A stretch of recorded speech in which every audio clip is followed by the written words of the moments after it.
This video is sponsored by The Legend of Vox Machina, now streaming exclusively on Amazon Prime Video.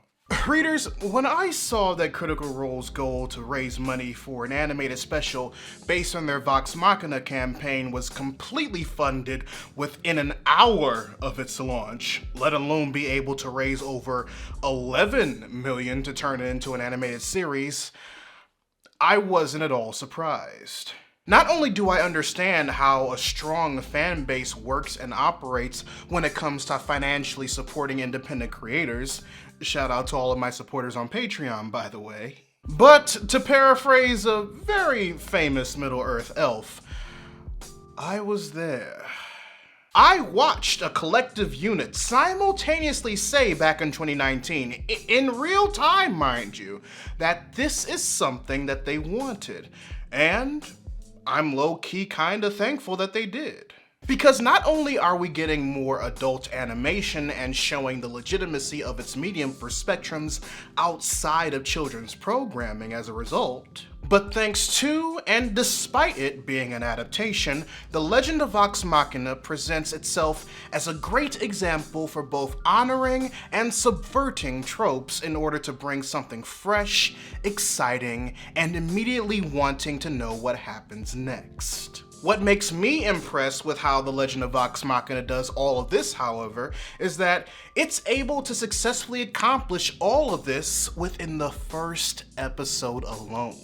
So for today's lesson, I want to focus on the tropes and storytelling techniques that episode 1 of The Legend of Vox Machina implements and subverts that initially got me, a campaign 2 starter with very little knowledge of Vox Machina, excited to see what the rest of the season has in store. And it all has to do with a group of individuals we like to call the Underdogs. Let's begin.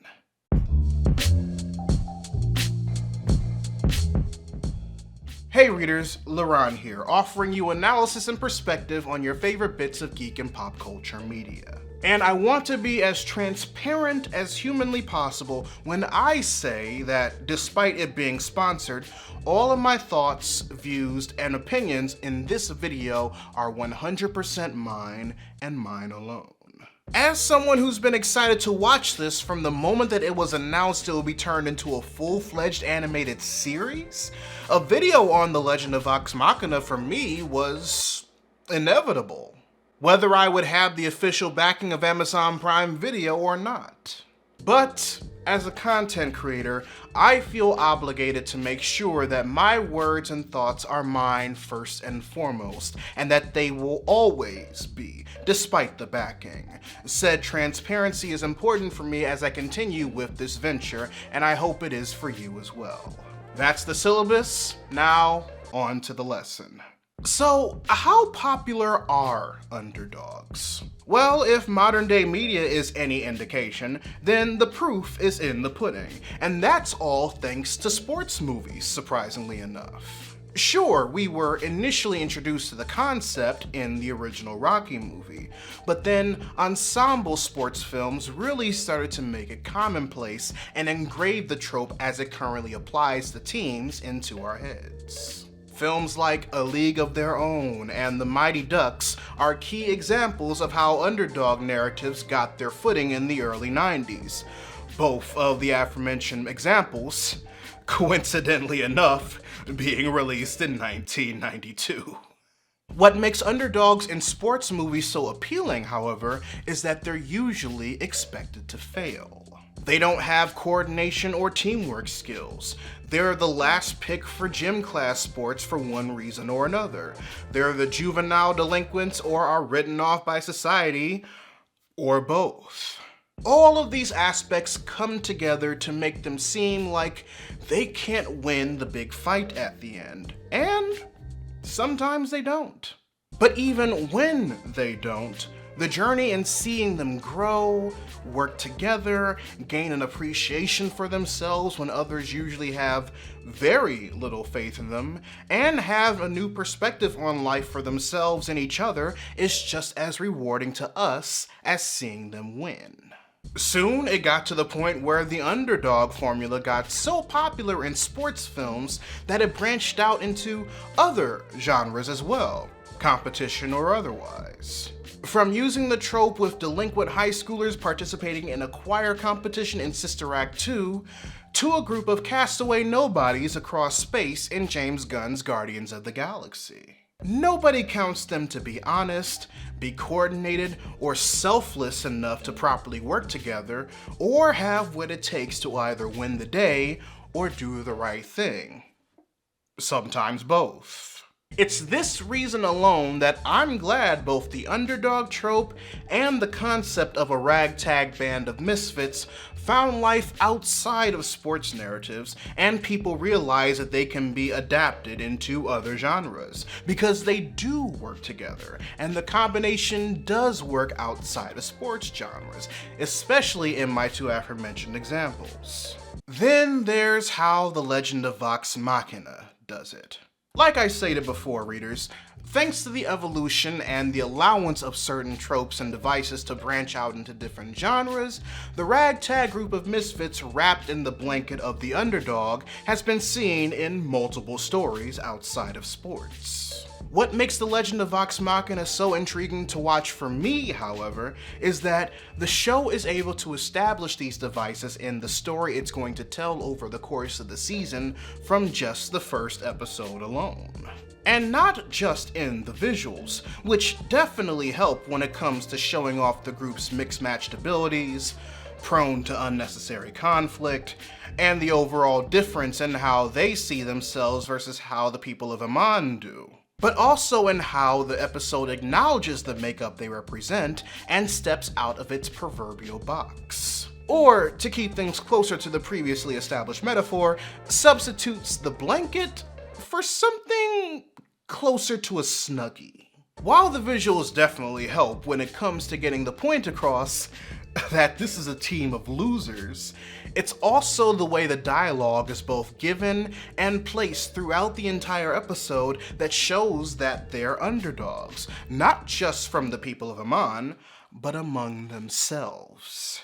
It's done in ways that show the uniqueness of the characters' separate personalities, their opinions of other individuals in the group, and how hidden secrets and traumatic pasts play into a lot of the decision-making processes that give them that vibe. Vex and Vax are perfect examples. They deliver a sense of arrogance, secrecy, and self-preservation about them that constantly puts the group at odds with each other and limits others' possible positive perception of them. Which is why only the most noble, heroic, and true Yeah, nobility and heroism is fine and all, but we're in this for the money. I see. So much so that even their fellow party member Keyleth picks up on it in the beginning of the episode. I mean, Vex and Vax only care about themselves. Well, fuck you. But as the episode progresses, not only do you see that the aura of selfishness that the twins present over the course of it can pretty much be wiped away like dust if you apply a good enough helping of pledge on the surface, but that there's roots to why that aspect about their personalities exists in the first place, and that they run pretty deep.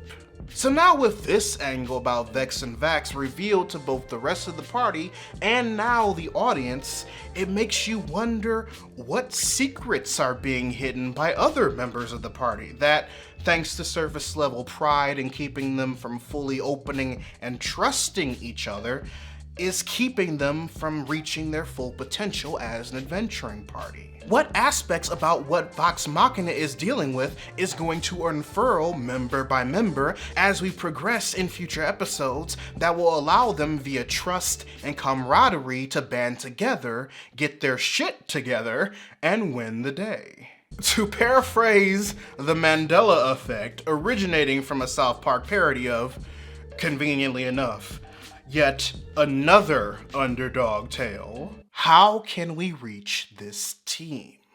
So when I said that episode 1 of The Legend of Vox Machina both honors and subverts the 1-2 combo of the underdog and ragtag bunch of misfits trope, that was not hyperbole. Because the way that the show branches out from what the subgenre established even back during its sports days is the team's lack of a coach. Usually, the coach is also down on their luck, assigned the team because no one else would touch them with a 10-foot pole. Sometimes this is exactly how it's played out, like in The Mighty Ducks, Hardball, even Rocky Balboa himself in Creed, or in the form of teachers and instructors upon the trope branching out to different genres, like Sister Act 2. While the coach is supposed to help the team become a unit, they, as a result, are developed into a better character than they started out the story in, thanks to the team being grateful that their coach saw potential in them and decided to nurture it. What's intriguing about The Legend of Vox Machina, however, is that while the party is the team in this comparison, there's no active coach. Sure, there's Pike and Keyleth, the voice of reason and heart of the group respectively, but instead of one person motivating them to do better and them motivating that one person right back as a form of thanks and gratitude, they motivate each other. Whether thanks to situations that happen over the course of the episode, or one character subconsciously choosing to do something different after receiving a very harsh critique, the group that is Vox Machina, in just the first episode alone, acts as both the team and the coach. They see each other, they help each other, and then help each other right back. Despite what secrets they're keeping from each other, despite how they choose to mask their inner turmoil, them becoming their own support network allows there to be an even playing field of respect and growth among all 7 members of Vox Machina. 8 if you include Trinket. Especially when the events of the world prompt them to do so. So no, I'm not surprised at all that The Legend of Vox Machina received as much backing as it did when Critical Role's original goal was to make one animated special back in 2019. What I am surprised about is how much love, care, and storytelling intrigue that was present in the first half of Vox Machina's origin story that wouldn't have been told otherwise, without it feeling crowded or rushed. Seeing clear homages to tropes and story beats that have been tried and true devices in visual media years before The Legend of Vox Machina was even conceptualized, only for them to be turned on their heads in order for the party to better resonate all within the span of a half an hour, not only has me excited to see what the second half of this story has in store for me, but also the rest of the season has in store for these ragtag band of misfits. But I digress, readers. Your homework assignment for the day. Write in the comment section below what you thought of the first episode of The Legend of Vox Machina if you've seen it. Or if you feel like sharing with the rest of the class what your favorite stories involving underdogs are. Whichever question you decide to answer, I'd love to know your thoughts. Thanks again to The Legend of Vox Machina for sponsoring this video, and click the link in the description box below to catch new episodes exclusively on Amazon Prime Video. A huge shout out to my patrons, both big and small, for helping make this channel possible. Make sure you check out the card at the end of the video to see if you want to join, or click the link to it or any of my affiliates in the description box below. But until next time, this is Readus 101. Class dismissed.